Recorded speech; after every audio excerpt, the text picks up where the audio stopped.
Hey guys, it's Amy. Today I just want to talk to you guys about something that's very personal and something that I have to live with on a daily basis. As you can probably tell by the title, I have anxiety issues. I think they've always kind of been like just present in my life, especially when I was, younger. I was always that kid that was so worried and was so tense about doing anything out of the norm that it was difficult, to do things, at school and stuff like that. When I was 10 though, I think is when it really kind of transformed from just being like a worrywart, I guess you could say, to having like anxiety issues. When I was 10, I lost my dad, and after having an experience like that, I became so terrified that other people in my life were gonna get taken away or were gonna leave or pass away, that somebody would tell me that they weren't feeling well and I would start full on having a panic attack. My mom it got to the point where my mom couldn't even tell me that she had like a headache because I would get so stressed and so scared and so anxious that I was gonna be by myself, and it was completely like irrational. I just was going through a lot and I wasn't getting it out. I was building up. I started to kind of do therapy and things like that, and that helped. It seemed to help for a while. Being able to talk about it and being able to share what was going on in my life seemed to help the panic attacks and the anxiety kind of lessen. When I was in high school, they kind of slowly started to come back due to circumstances. Then at that time, I really became, worried about what people were gonna say and what people were gonna, think of me. I became very, very self-conscious and very, just not really sociable. I mean, I'm very outgoing when it comes to my friends and when it comes to being around the people that I love and the people that I know and things like that. But when it comes to meeting new people, I get so anxious. It's obviously like the best way to say it, but I get so scared and I get tense. Speaking in front of people scares the crap out of me. And all of these, those things, being self-conscious and being, kind of shy when it comes to meeting new people and being awkward in public situations definitely added to that anxiety. It, got to the point where I didn't want to speak in front of classes or in front of groups of people because I got so worried that they were all gonna judge me and that I was gonna fail, that I would start into having a panic attack that would then turn into me making myself sick or me physically passing out because it got to that point. Obviously, if you don't know what a panic attack is, it's not everybody, but there are some different variations of panic attacks. Some are slighter and some are more severe. A typical severe panic attack for me is I started to breathe really heavily because I can't breathe normally. My heart starts to race, my palms get sweaty, my muscles tighten. Moving is difficult because they're so tight, which then causes hot flashes, and but I'm really cold at the same time. It's physically draining. But not only is it physically draining, it's very much mentally draining because sometimes you don't understand why they're happening. Sometimes it's, oh, I have to speak in front of a group of people. I'm completely not comfortable with that. You have a panic attack.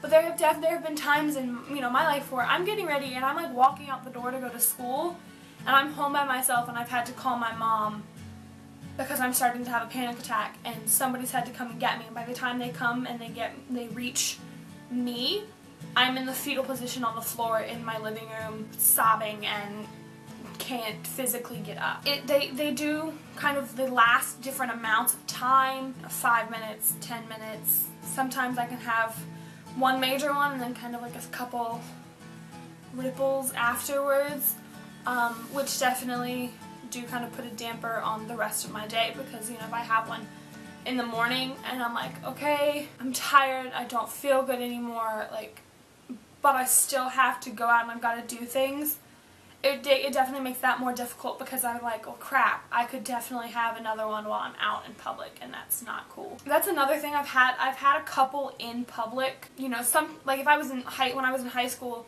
I would start to feel one before like a presentation, or just because of overcrowdedness. Is that a word?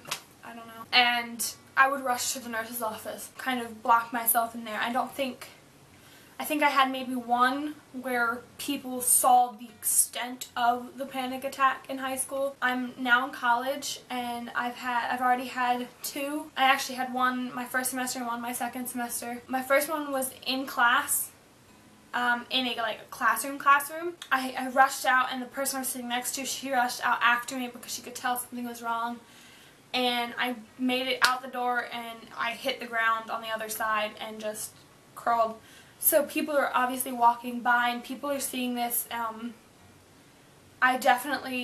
made it even worse, because I was like, oh god, these people are staring at me. They have no idea what's going on. I have no idea what's going on. I genuinely don't know why this is happening at this moment. And then another example is I'm a culinary arts major, and so I was in the kitchen, you know, cooking and working on something, and all of a sudden my hands started to shake, and I started to breathe really heavily, and I could not stop it. I had two friends literally help me out of the kitchen and into our lecture room next to it. I was in the fetal position on the floor as my teacher stroked my hair and was trying to calm me down.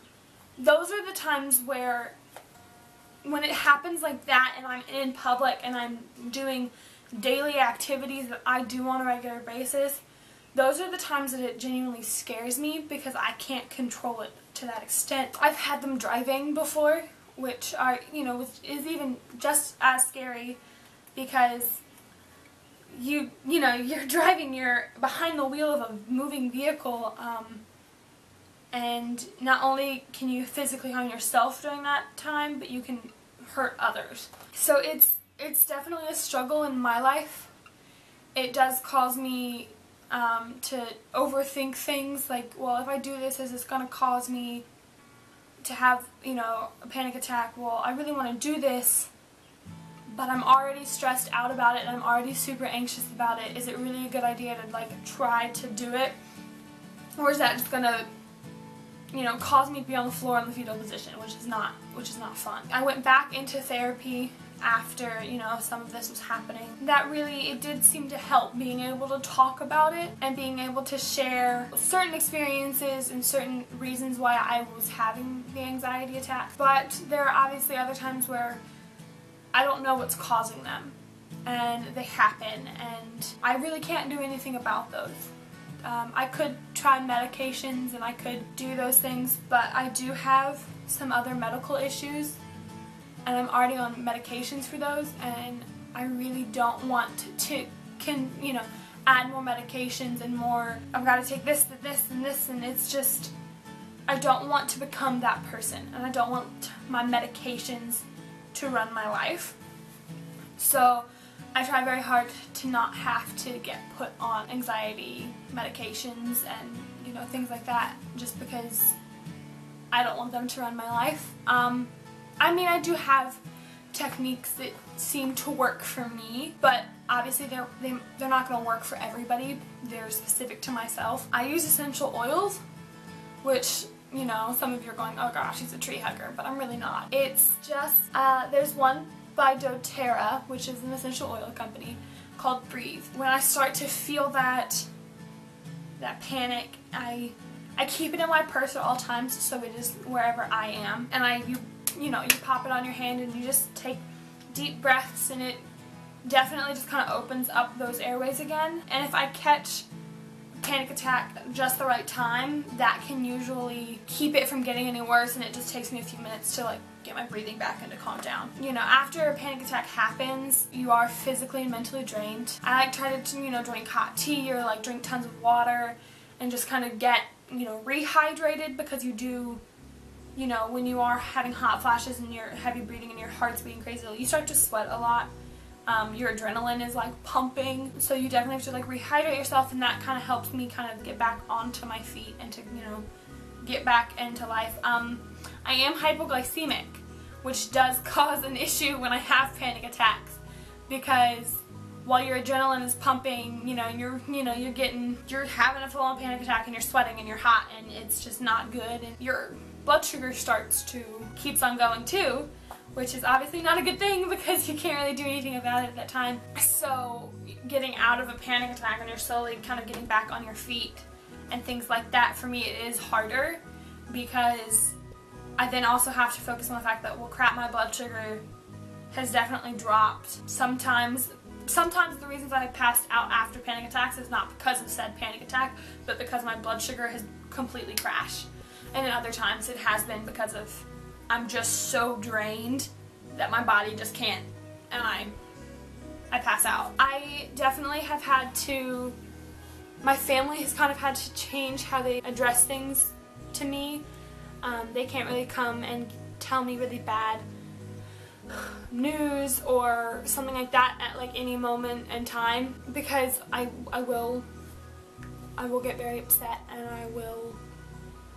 I say overreact because to me that's how it feels, but I can't stop myself from overreacting, and that's something that's really hard. There have been multiple times where my mom has had to come and she's had to, had been like, well, hey, this is happening, or so-and-so is in the hospital, or so-and-so passed away. There have been people where she's had told me that they passed away that I knew them, and that, I see them at church, or, I see them around, but I wasn't super close with them.